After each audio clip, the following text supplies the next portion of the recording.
নির্বাচন বাধাগ্রস্ত করতে পত্রিকা অফিসে পরিকল্পিতভাবে হামলা করা হয়েছে বলে মন্তব্য করেছেন বিএনপির স্থায়ী কমিটির সদস্য সালাউদ্দিন আহমদ। এসব করে গণতন্ত্রের অগ্রযাত্রাকে বাধা দেওয়া যাবে না বলে মন্তব্য করেন তিনি। শুক্রবার গুলশানে সাংবাদিকদের কথা বলেন সালাউদ্দিন আহমদ।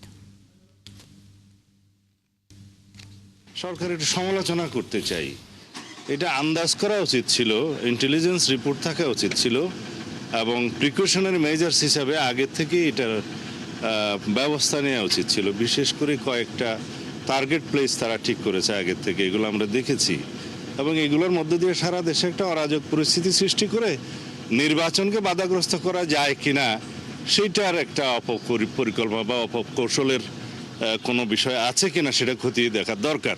তবে এই ধরনের কোনো কার্যকলাপের মধ্য দিয়ে বাংলাদেশের গণতান্ত্রিক যাত্রাকে বাধাগ্রস্ত করা যাবে না।